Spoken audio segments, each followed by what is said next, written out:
নমস্কার। পশ্চিমবঙ্গ রাজ্য সরকারি কর্মচারী এবং পেনশনভোগীদের জন্য একটি অত্যন্ত গুরুত্বপূর্ণ এবং আকস্মিক খবর সামনে এসেছে। আপনারা সেভেন্থ পে কমিশনের সুবিধা কবে থেকে পেতে চলেছেন এবং কি কি সুবিধা পেতে চলেছেন? আপনারা সকলে জানেন যে সম্প্রতি রাজ্য সরকার সপ্তম পে কমিশন বা সেভেন্থ পে কমিশন গঠন করেছিল, কিন্তু সেই কমিশন গঠন হওয়া মাত্র এক সপ্তাহের মাথায় ঘটে গেল বড়সড় পরিবর্তন। কেন পরিবর্তন ঘটানো হলো এবং সপ্তম পে কমিশন নিয়ে কি গুরুত্বপূর্ণ এই মুহূর্তে আলোচনা চলছে, প্রশাসনিক সূত্রে কি খবর পাওয়া যাচ্ছে, আজকের এই ভিডিওতে আমরা বিস্তারিতভাবে আলোচনা করব। পে কমিশন গঠনের মাত্র এক সপ্তাহের মধ্যে কেন চেয়ারম্যান পদে এই পরিবর্তন করা হলো, অতনু চক্রবর্তীর পরিবর্তে নতুন চেয়ারম্যান পদে কাকে নিয়ে আসা হলো এবং কি কারণে নিয়ে আসা হলো, আগামী 6 মাসের মধ্যে এই পে কমিশন রাজ্য সরকারের কাছে কি কি সুপারিশ জমা দিতে চলেছে এবং নতুন বেতন কাঠামো রোপা 2027 নিয়ে সরকারি কর্মচারীদের বেতন ও পেনশনে ঠিক কি কি প্রভাব পড়তে চলেছে।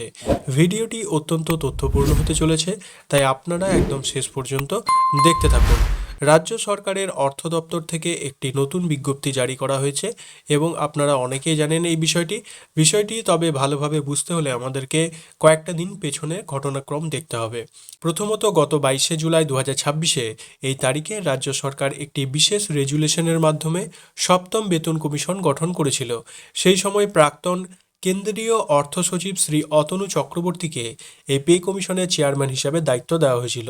দ্বিতীয়ত এই ঘোষণার মাত্র এক সপ্তাহের ব্যবধানে অর্থাৎ 29শে জুলাই অর্থ দপ্তরের অডিট ব্রাঞ্চ থেকে নতুন একটি সংশোধনমূলক বিজ্ঞপ্তি প্রকাশ করা হয়। তৃতীয়ত এই নতুন বিজ্ঞপ্তি অনুযায়ী শ্রী অতনু চক্রবর্তীর জায়গায় সপ্তম পে কমিশনের নতুন চেয়ারম্যান হিসাবে নিযুক্ত করা হয়েছে অবসরপ্রাপ্ত আইএএস কর্মকর্তা শ্রী নবীন প্রকাশকে। শ্রী নবীন প্রকাশ পশ্চিমবঙ্গ সরকারের প্রাক্তন অতিরিক্ত মুখ্য সচিব হিসেবে অত্যন্ত দক্ষতার সাথে দায়িত্ব পালন করেছেন। প্রশাসনিক ক্ষেত্রে তার দীর্ঘদিনের বিশাল একটা অভিজ্ঞতা রয়েছে এবং তিনি অবিলম্বে সপ্তম পে কমিশনের এই নতুন দায়িত্ব গ্রহণ করছেন। এখন প্রশ্ন হচ্ছে এই নতুন কমিশনের মূল কাজগুলো ঠিক কী কী এবং কর্মচারীরা কবে নাগাদ এই পে কমিশনের সুবিধা পেতে পারেন এবং কি কি সুবিধা পেতে চলেছেন। অর্থ দপ্তরের নির্দেশ অনুযায়ী এই সপ্তম পে কমিশনকে আগামী 6 মাসের মধ্যে রাজ্য সরকারের কাছে তার পূর্ণাঙ্গ রিপোর্ট ও সুপারিশ জমা দিতে বলা হয়েছে। এই কমিশনের প্রধান দায়িত্বগুলো হলো রাজ্য সরকারি কর্মচারী, কর্পোরেশন এবং বিভিন্ন বিধিবদ্ধ সংস্থার কর্মীদের বর্তমান বেতন ও ভাতার বিস্তারিত পর্যালোচনা করা হবে। 2 নম্বর, বর্তমান পদোন্নতি যে নীতি সেটি, অবসরকালীন সুবিধা এবং পেনশন ব্যবস্থা খতিয়ে দেখে প্রয়োজনীয় সংশোধনের প্রস্তাব তৈরি করা হবে। এবং 3 নম্বর, সরকারি কাজে দক্ষতা ও দায়বদ্ধতা বৃদ্ধির লক্ষ্যে একটি আধুনিক ও যুগোপযোগী নতুন বেতন কাঠামো তৈরি করা, অর্থাৎ বর্তমান যে মূল্য বৃদ্ধির বাজার সেটি সেই অনুপাতে যা রোপা 2027 নামে আত্মপ্রকাশ করতে চলেছে।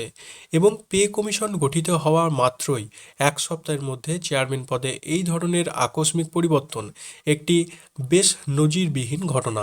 সাধারণত পে কমিশন গঠনের পর এত দ্রুত শীর্ষ পদে রদবদল দেখা যায় না, তবে নবীন প্রকাশের মতো একজন অভিজ্ঞ প্রাক্তন আমলার হাতে নেতৃত্ব যেহেতু তাকে একটা দায়িত্ব দেওয়া হয়েছে, যার ফলে আশা করা যাচ্ছে যে নির্ধারিত 6 মাসের মধ্যে কমিশন একটি সুচিন্তিত ও ফলপ্রসূ সুপারিশ রাজ্য সরকারের কাছে পেশ করতে সক্ষম হবে। রোপা 2027 কার্যকর হলে রাজ্য সরকারি কর্মচারী এবং পেনশনভোগীদের আর্থিক কাঠামোয় বড় ধরনের পরিবর্তন আসবে। রাজ্য সরকারি কর্মচারীদের এই নতুন পে কমিশন এবং চেয়ারম্যানের পরিবর্তন নিয়ে আপনার মতামত কি কমেন্ট সেকশনে অবশ্যই লিখে জানান। ভিডিওটি ভালো লাগলে একটি লাইক দিন এবং সহকর্মীদের সাথে শেয়ার করুন এবং এই ধরনের নিয়মিত সরকারি চাকরি ও বেতন সংক্রান্ত এবং বিভিন্ন প্রকল্পের আপডেট সবার আগে পেতে চ্যানেলটি সাবস্ক্রাইব করে সঙ্গে থাকুন। সবাই ভালো থাকবেন, ধন্যবাদ।